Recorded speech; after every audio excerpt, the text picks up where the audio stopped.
پیغمبر صلی اللہ علیہ وسلم نے ابو سفیان سے فرمایا جئتکم بکرامت الدنیا والآخرہ، اے ابو سفیان میں تمہارے پاس دنیا کی بھی عزتیں لے کر آیا ہوں اور آخرت کی بھی عزتیں لے کر آیا ہوں۔ تم ڈرتے ہو کہ اس نبی پر ایمان لے آئے تو ہماری سرداری خطرے میں پڑ جائے گی، ہماری سرداری ختم ہو جائے گی، ہماری بادشاہ ختم ہو جائے گی۔ تو پیغمبر صلی اللہ علیہ وسلم نے فرمایا مجھ پر ایمان لانے سے تمہاری سرداری کو کچھ خطرہ نہیں، تمہاری سرداری ختم نہیں ہوگی بلکہ اور زیادہ مضبوط ہوگی۔ میں دنیا کے اندر تمہاری سرداری کو مضبوط کرنے کے لیے آیا ہوں، تمہاری سرداری کو وسعت دینے کے لیے آیا ہوں۔ اب تم چھوٹے سے رقبے پر سردار ہو، چھوٹے چھوٹے قبیلوں پر سردار ہو، میں تمہیں دنیا اور آخرت کا سردار بنانے کے لیے آیا ہوں۔ جئتکم بکرامت الدنیا والآخرہ، میں تمہارے پاس دنیا اور آخرت کی عزتیں لے کر آیا ہوں۔ دنیا نے دیکھا جن بادشاہوں نے پیغمبر صلی اللہ علیہ وسلم کا کلمہ پڑھا، جن بادشاہوں نے پیغمبر صلی اللہ علیہ وسلم کو آخری نبی مانا، اللہ تعالیٰ نے ان کی بادشاہ کو مضبوط بھی کر دیا اور وسیع بھی کر دیا۔ صحابہ کرام جو غریب تھے، غلام تھے، انہوں نے پیغمبر صلی اللہ علیہ وسلم کا کلمہ پڑھا، اللہ تعالیٰ نے دنیا کا بادشاہ بنا دیا۔ اسی لیے پیغمبر صلی اللہ علیہ وسلم نے ارشاد فرمایا جئتکم بکرامت الدنیا والآخرہ، میں تمہارے پاس دنیا اور آخرت کی عزتیں لے کر آیا ہوں، تمہاری سرداری ختم کرنے نہیں آیا، تمہاری بادشاہ ختم کرنے نہیں آیا، میں تو تمہیں دنیا اور آخرت کا سردار اور بادشاہ بنانے آیا ہوں۔ ایک مرتبہ میاں شاہ صدیق رضی اللہ تعالیٰ عنہ پیغمبر صلی اللہ علیہ وسلم کی خدمت میں تاخیر سے حاضر ہوئی۔ پیغمبر صلی اللہ علیہ وسلم نے پوچھا عائشہ تاخیر سے کیوں آئی؟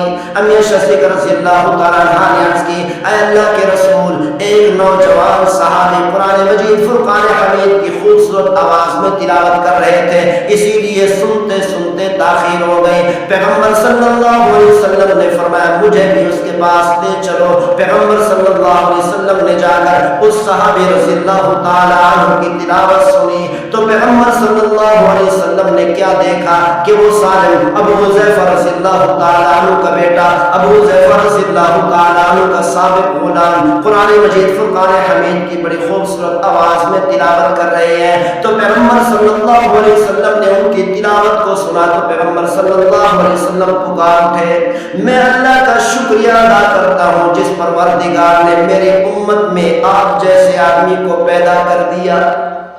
ایک وہ وقت تھا کہ یہ غلام ایسا تھا کہ اس کے خریدنے پر اس کا تاجر سردار اور آقا بھی افسوس کر رہا تھا، اس کو خریدنے کے لیے کوئی تیار نہیں تھا، لیکن قرآن مجید فرقان حمید کو یاد کرنے کی برکت سے، قرآن مجید فرقان حمید کے ساتھ اپنا دل لگانے کی برکت سے پیغمبر صلی اللہ علیہ وسلم آخر الزمان نبی سید الاولین والآخرین امام الانبیاء خاتم النبیین والمرسلین پیغمبر صلی اللہ علیہ وسلم بھی اللہ کا شکر ادا کر رہے ہیں کہ آپ جیسے آدمی کو میری امت میں پیدا کیا۔ اسی لیے بھائیو ہمیں چاہیے کہ ہم قرآن مجید فرقان حمید کے ساتھ اپنا دل لگائیں، قرآن مجید فرقان حمید کی زیادہ تلاوت کریں۔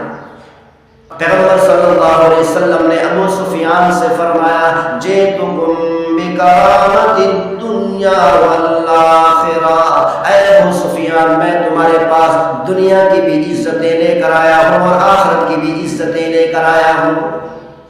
تم ڈرتے ہو کہ اس نبی پر ایمان لے آئے تو ہماری سرداری خطرے میں پڑ جائے گی، ہماری سرداری ختم ہو جائے گی، ہماری بادشاہ ختم ہو جائے گی۔ تو پیغمبر صلی اللہ علیہ وسلم نے فرمایا مجھ پر ایمان لانے سے تمہاری سرداری کو کچھ خطرہ نہیں، تمہاری سرداری ختم نہیں ہوگی بلکہ اور زیادہ مضبوط ہوگی۔ میں دنیا کے اندر تمہاری سرداری کو مضبوط کرنے کے لیے آیا ہوں، تمہاری سرداری کو وسعت دینے کے لیے آیا ہوں۔ اب تم چھوٹے سے رقبے پر سردار ہو، چھوٹے چھوٹے قبیلوں پر سردار ہو، میں تمہیں دنیا اور آخرت کا سردار بنانے کے لیے آیا ہوں۔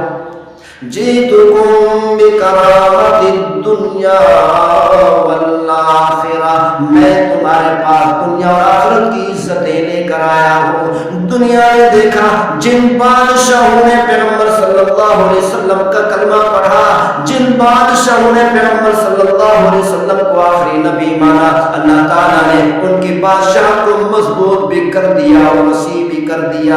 صحابہ کرام جو غریب تھے، غلام تھے، انہوں نے پیغمبر صلی اللہ علیہ وسلم کا کلمہ پڑھا، اللہ تعالیٰ نے دنیا کا بادشاہ بنا دیا۔ اسی لیے پیغمبر صلی اللہ علیہ وسلم نے ارشاد فرمایا، جئتکم بکرامت الدنیا والآخرہ، میں تمہارے پاس دنیا اور آخرت کی عزتیں لے کر آیا ہوں، تمہاری سرداری ختم کرنے نہیں آیا، تمہاری بادشاہ ختم کرنے نہیں آیا، میں تو تمہیں دنیا اور آخرت کا سردار اور بادشاہ بنانے آیا ہوں۔ اللہ تعالیٰ ہم سب کو عمل کرنے کی توفیق نصیب فرمائے۔ وما توفیق الا باللہ۔